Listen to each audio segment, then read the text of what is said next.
And our high-level money goal this year is, drumroll please,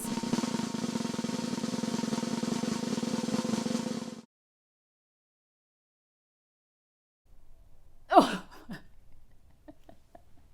This is so hard. To be fair, these are Garrett's weights. Whew.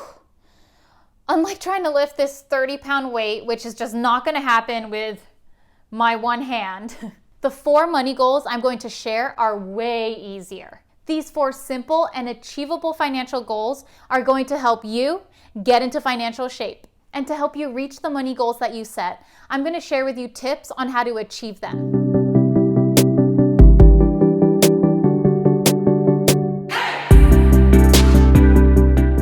Hey guys, Melissa Dargan here, and welcome to my YouTube channel on all things money and personal finance. With the new year comes new resolutions and goal setting. For those of you who want to set money goals and achieve them, I'm creating a Let's Get Financially Fit series where I'm going to cover financial tips to help you get into better financial shape this year. As part of the Let's Get Financially Fit series, this video is going to cover 4 doable financial goals that are the building blocks to help you get financially fit. So that you can stick to these goals, I'm going to share some tips that's going to increase the likelihood that you achieve them. Because everyone is on different levels financially, I've created 3 options for each goal. That's beginner, intermediate, and advanced. And if you're curious, stay to the end where I'm going to share my 2021 money goals. Now, before we get started, you know what to do. Go ahead and hit that like button. Thanks for the support. And press subscribe to be updated whenever new videos on personal finance are released each week. Don't forget to grab your favorite drink. For me, it's water during workouts. And join me to learn more about the 4 money goals you should set this year to get into better financial shape and what you can do to keep them.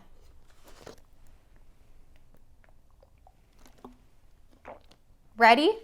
Here we go.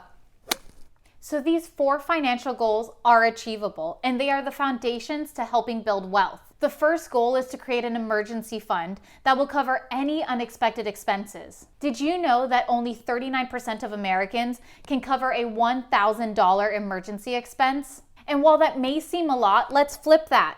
That means 61% of Americans cannot afford a $1,000 unexpected emergency expense. Where do you fall? Think about it. If something were to happen, knock on wood that nothing does, but if something were to happen, someone gets sick, your pet gets sick, are you going to be able to cover a $1,000 unexpected expense? And if you're not, you really need to think about building an emergency fund because that can really help you during that time of need. That is why this first goal is critical. It's not just a nice to have, it's a necessity. Creating an emergency fund is something to build on. At the very minimum, starting off with $500 is a good start. So for the emergency fund goal, if you're a beginner, your goal here is to just try and get 3 months covered. Whatever 3 months of expenses are, aim for that. And then once you hit the beginner, or let's say you already have 3 months saved, try to push yourself to get the 6 or the 9 months because as we saw with pandemic, this is lasting longer than anybody expected, and you just want to be sure that you can build a buffer so that you have some cushion if anything goes wrong. Up next, money goal number 2, which is to pay down high interest debt. And I'm not talking about a 30-year 3.5% mortgage or maybe a 3% student loan. I'm talking about high interest 22 or 17% credit card debt that you're going to want to aim to get to 0. And this second money goal of paying high interest debt is critical to helping you get into financial shape. And so for the second goal, where you want to pay down debt that has high interest, the goal here is if you're just a beginner struggling to make ends meet, at the very least, you need to pay the minimum. Because if you're late, it will affect your credit score. Be on time. Then if you're intermediate, you're going to want to pay the minimum and some. And if you have extra, make sure you're paying first the accounts that have the highest interest rates.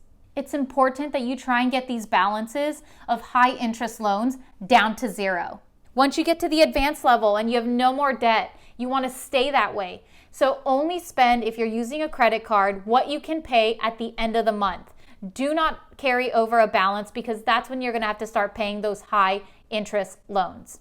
For more on how to prioritize and pay down debt, check out my video, link above, and I'll also include the link in the description below that you can check out after you watch this video. Up next, money goal number 3, saving for retirement. And although retirement can be 10, 20, 30, or 40 years away, it's important that you start saving now. If you work for a company, make sure you learn what their retirement benefits are. Because by starting early, you make your money work for you. And with the power of compounding, your money will continue to grow for years to come. To understand and see how it works, make sure you watch my video on why you need to save now for retirement. Link above, or I'll include it in the description below. All right, so for goal number 3, save for retirement.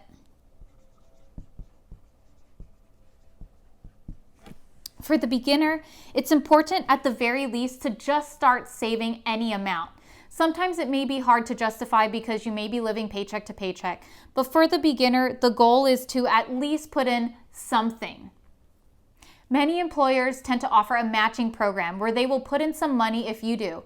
So at least by putting in some money, you're going to be able to also take advantage of that matching program. And even if you can't maximize the amount just yet, putting in something is better than nothing. For the intermediate level, you want to maximize the amount that the employer will match. Remember, matching is like free money. Don't leave money on the table. You want to be sure that you're taking the most advantage of any of the benefits that these employers are offering. Think about it this way. If you're making $30,000 and your employer will match up to 5%, that means if you put in $1,500 a year, then your employer will also match that, giving you $1,500. So in total into your retirement, you'll be putting in $3,000. This is a big deal because if you start to save early, that money will continue to grow up until the time when you retire. And for someone on the advanced level where you maybe already are maximizing how much your employer will give, putting into your retirement, you may want to consider other options like a Roth if you qualify, or maximizing the amount that you can put into retirement in order to take tax benefit savings for the year. Last but not least, money goal number 4, start investing. And the reason why investing outside of retirement is a money goal is because do you really want to wait until you're 65 or 70 to start living life? Didn't think so. Actually, let me know in the comments below what age you hope to retire or be financially independent, when you don't need to work anymore and your assets and your investments can pay for the lifestyle that you want. What age is that? Let me know in the comments below.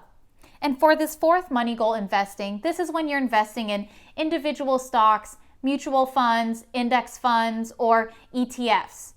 And when you're looking at this, I would say for the beginner, this is probably not a money goal in the immediate time period, just because if you're still working towards saving a 3-month emergency fund or paying down high interest debt, your money is better off working towards paying that debt down than trying to invest it in the market at this time. So wait until you achieve these basic goals of 3-month emergency fund, paying down more than the minimum on your high interest debt, and making sure you're putting something into retirement before you start to invest outside of that. Know that your money will work better for you if you can first meet these beginning targets.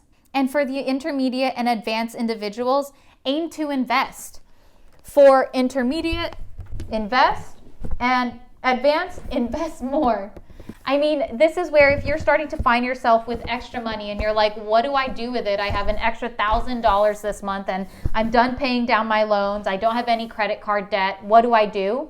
Start to look at putting the money into stocks or mutual funds. Just know that there is risk when you put money into the market. This isn't something that's guaranteed where you're going to make a return. You have to do your research and be knowledgeable about what options are out there and be smart when you're investing. For me, my rule of thumb is when I invest in things that I understand and know. I set aside money each year to either purchase individual stock or put into a mutual fund. And I'm not saying one is better than the other. It's on you to go ahead and do your research and assess the kind of risks that come with each one. A mutual fund and individual stocks both have their advantages and disadvantages. And so you're going to want to learn more before you put your money into any of these options. If you're interested to learn more on my investing strategies, go ahead and hit that like button. Thanks for the support. And comment below, what's your investing strategy? And if I get enough interest, I'll go ahead and I'll create a video that basically will show you my investment portfolio and what stocks and mutual funds I invest in.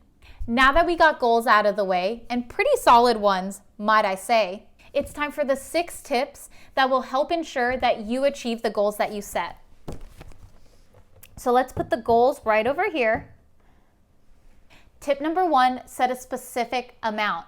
And so for instance, if you're looking at the emergency fund and you're saving for 3 months, and let's say your expenses are $1,000 a month, so in total you're trying to save $3,000 for your 3-month emergency fund, set that number. Set $3,000. Having the $3,000 be an actual tangible number helps you reach that goal. Now you have $3,000 in mind, and that is what you're working towards. Tip number 2, make the goal visible. Whether it's writing it down on a whiteboard and putting it somewhere where you can view it on a daily basis, or writing it down on a Post-it and putting it in your closet for you to see, whatever works for you and makes it visible, it's really important that you can see it because it will constantly remind you what you're striving for. Tip number 3, automate the money that you're trying to save or that you're going to allocate to pay down debt. The reason why is because once you don't see that money anymore in your savings account, then you aren't going to be tempted to spend it or use it. And so the ideal here is that you automate the amount of money that you want to save to go straight into a different account, or you instantly go ahead and pay down that credit card debt so that you don't have to be tempted and say, oh, I have an extra $500 this month. Oh, maybe just this once I'm going to buy something. No, make sure you automate it, put it into those separate accounts, and that way you don't see it and you aren't tempted. Tip number 4, track your progress. Whether that's monthly, quarterly, half a year, or yearly, you want to be sure that you're checking in to make sure you're hitting your benchmarks and your goals. And this isn't every day you need to be calculating the numbers because that would probably drive you crazy. If you want to help create milestones, maybe you do a half-year checkpoint where have you saved $1,500 by June? This is where you want to create little milestones and benchmarks to ensure that you're staying on track and don't get behind when you're trying to hit your money goals for the year. And I highly encourage you not to say, oh, maybe this month I'm just going to spend this amount and save more later. Really stick to a routine where you are putting away money monthly versus 1 month spending it all and then trying to make it up in a future month, because if you're already spending what you should have minimally saved, I'm going to guess that it's going to be harder for you to try and make up for it later. So I really suggest trying to make benchmarks on a monthly or quarterly basis to ensure that you're hitting those amounts. Tip number 5, share your money goal with somebody else. It can be a friend, it can be a partner, it could be a sibling, a family member, could be anybody who's going to hold you accountable. It should also be someone who will support you in reaching the goals, but is also not afraid to call you out if you're not hitting them. This way you ensure that there is going to be someone else, not just yourself, making sure that you reach these goals by the end of the year. Last but not least, tip number 6, if you reach your goal, treat yourself. Set a reward. This is something where you've earned it. If you can reach the goals that you set at the beginning of the year and save what you can by December 2021, treat yourself. Again, don't splurge and spend all the money that you spent, but set something small to reward yourself, because it's nice to know that you earned it and you worked towards this goal and you made it happen. If you want someone to help hold you accountable, I'm happy to be that person for you. In the comments below, leave what your money goals are, and in June 2021 and December 2021, I will check in on you to see how you're doing and leave a comment back to just, hey, quick check-in, did you hit your milestone? And know that these are public comments. So again, another way to hold you accountable to hopefully achieving your goals by the end of the year. I'm very excited to hear what some of you guys share as your money goals. And even more excited to reach December 2021 and hopefully hear that you've achieved them. Bonus time, here's my 2021 money goal. I will start off by saying that I'm going to go ahead and skip the emergency fund and the pay high interest debt because Garrett and I have been fortunate enough to have saved a 9-month emergency fund and have paid down all our debts where we actually pay our credit cards every month to zero. And so our higher level financial goal is to save, drum roll please, our goal is to save $50,000 in 2021 and putting it away in investments. For us now, we're focused on building assets that will make us money. So check back in December 2021 and see if we were able to hit our goal. If you found these money tips helpful, you know what to do. Go ahead and hit that like button. Go on, hit it. Thanks for the support. And subscribe to my YouTube channel to be updated whenever new personal finance videos are released each week. It's free for you to do, so just go ahead, click subscribe. Thanks. Okay, see you in the next video.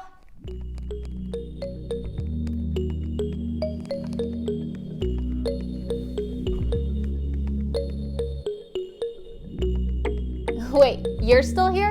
Go ahead and check out these other personal finance related videos that I think you'll enjoy and that will help you get financially in shape. See you in the next video.